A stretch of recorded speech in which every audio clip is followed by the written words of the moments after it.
You're with Martine on Macquarie FM, the new 97.3, and this is the Mac Life Show, where we chat to people from all over our community doing interesting things, and this is one that I just love, is the Wyong Family History Group, and I have the lovely Martin Fisher with me along to tell us about what the group's doing and amazing workshops and programs that you've got going. Yes, good morning, Martin. Welcome aboard. Thank you very much for that welcome. And so how long have you been with the Wyong Family History Group? I joined 6 years ago during the 2013 beginners course. And of course they have another beginners course starting this Friday. It goes for 4 weeks on a Friday. Yes. And it's based at the 6 Rankins Court in Wyong, in That's the research correct. rooms there. Yes, yeah, up fantastic. in the old public school on top of the hill. Absolutely fantastic. So you did that 6 years ago. Yes. And that inspired you to... It was, yes, very inspiring. I'd been dabbling for a long time, back in the 60s I think. Wow. I started dabbling and putting little bits and pieces together, but when you work you don't get a lot of time to do real heavy research. Yeah. I shouldn't say heavy, it's a lot of research to get to different things. We went to the 2013 beginners course and one of the things they said was get on the web and start looking. We did. I found an old post from back in 2009. I responded to it, it was still live. Wow. And I got an answer. Really? And it was a cousin in England. And he had all this information that I could pick up from him. So we exchanged notes and that's what I love about genealogy, is your cousins doing the work for you. Hello to all my cousins out there doing the work. I'd love to see the book. It does work, believe me. It's what they call cousin bait. Cousin bait, that's it. So have things changed? I mean, if you were dabbling in the 60s and looking about, now that we have this amazing web, is it easier? It is a little bit easier in some ways. I mean, back in the 60s when I was commuting to work, I couldn't put a laptop on my lap on the train or do any of that. Yes, that just wasn't available then. But now you can take your laptop or whatever to with you on the train or to your research rooms or whatever, and you can dive straight in. Now, having said that, not everything is on the web. No, and I came across this a touch, and it did deter me a bit from my sort of journey.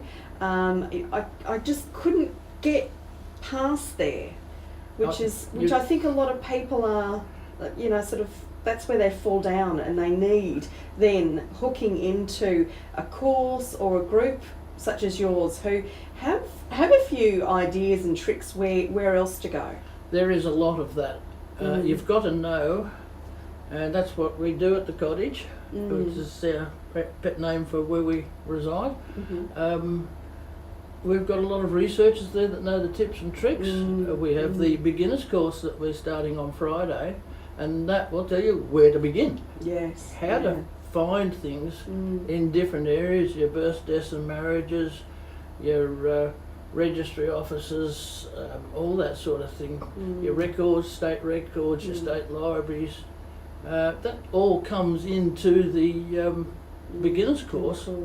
And while you're doing it on your own, you're only doing what you know. Absolutely. Once you join a group or do a beginners course, and we have researchers, assistants at the cottage to help everyone that goes in there, apart from the beginners course.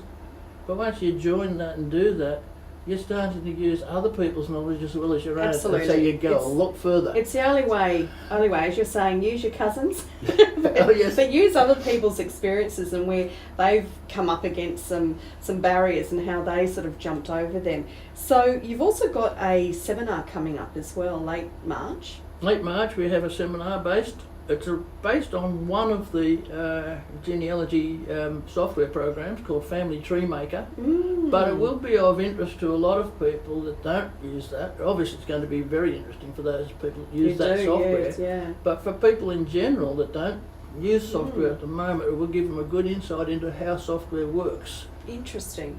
Okay. Yes, because it can be quite complicated. Can be expensive too, Martin, as well. It can be. Yes, but it if you doesn't have do to sign be. up to some of these sites, it can be expensive. Now, Well, what have you got with you here? What have you over the years? Oh, this is one of my pet prizes that I got. It's called my golden book, because golden I book. got this actually from the cousin that I found in 2013. Yes. Yeah. Sent this to me via Dropbox, and that couldn't have happened in the old days. So I would No, have had to wait 3 months for it to absolutely. come out by snail mail. Things could have changed by then. But you this- could have had a Viking king as an ancestor. I was very fortunate that I had ancestors that were very much into family history. Oh, that's So, perfect. Yes. This particular book that I've got was written or edited by my third cousin, I think, 3 times removed as well. Sometimes people wonder whether they should be removed a bit further. Yes. Yes. But he was a reverend. I've got a lot of reverence in this particular book, and Well, they he'd tend to be a keep good a lot record of keeper. records, Yes. and they yeah. also use typewriters a lot, where Right. a lot of other people wouldn't have had access to them. Absolutely. And he wrote the absolutely. preface to this book, so he actually compiled the book before this on the 27th of October 1898. 1898. Goodness me. Now, Wow. I've been through a lot of this book. I haven't finished doing it yet. There is a lot of records in here, and I've so far found 353 family members, my family, Wow. in this book, and there's more to come when I finish the last 2 chapters.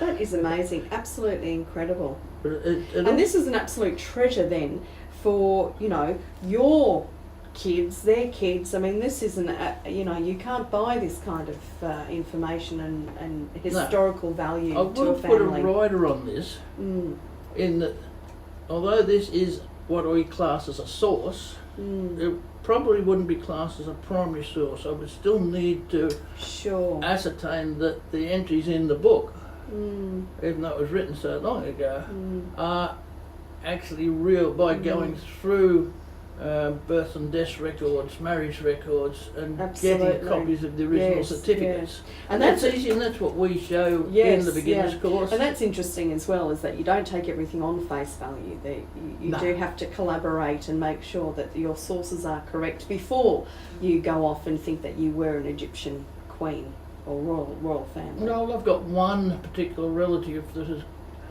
in theory, he thinks he's gone back to 87 AD. Wow. I have a family tree list that shows a pedigree chart going back to Edward III. My goodness me. As per most people would have something similar to that. But what he hasn't got, and what I haven't seen, is any source information. Right. So I don't know how true that is. He could have just picked up Debrett's and just copied it straight out of Debrett's. I don't know. Here we go. So, And but of what course, it does give me yes. is hints and tips to follow, Yes, so I don't absolutely. have to find those to start with. I Yes. now know who to go and look for and prove that they did exist on my tree. Absolutely fascinating. So if people are interested, of all backgrounds, young and old, Oh yeah. to get along to Wyong Family History Group, you do meet regularly as well. Oh yeah. And I know that you are quite sociable as well. Well, we have we do have field trips where we take busloads to state records, state library train trips. We've got a river cruise coming up in September, I think it is. Fantastic. Christmas parties, but we also have our research rooms are open Tuesday, Wednesday and Thursday of every week. We have, as I said before, research assistants that they're willing to help the beginning, willing to help the experienced person break through that brick wall that they've hit. Yeah, exactly. Or even just to know where to start, because it can be so overwhelming as well. Now we can get onto you on your Facebook page, which is Wyong Family History Group, and we'll pop it up on our Facebook page as well. Yep. Your website is wyongfamilyhistory.com.au, and if people want a pen and paper, I'll give you the phone number, and we can book you into those the seminar. Yep. the beginner's course, or just when you regularly meet and start getting involved with people who are learning, people who are perhaps experts. 43512211. Martin, very, very interesting. Oh, it I is. love it, and I wish you all the best, because it just this is a journey that really never ends. Isn't No, it? no. Some people think they've done their family history, but Yes, to others it never stops. it never It stops. just continues on. Mm. Now, what my great grandparents and their siblings started back in the 1890s, and before that, Mm.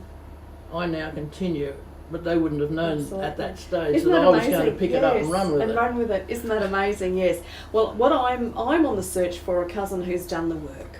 That's Good luck, That's aren't good we luck. all? Yes, aren't we all? Thank you so much for your time, Martin. Can't wait to see you Friday for the beginners course that will be run over 4 weeks on those Fridays. And what a great bunch of people that that are there that will help you out. I'm going to play you Supertramp, the logical song, because I tell you what, not everything's logical. No, No. definitely not. Thanks so much.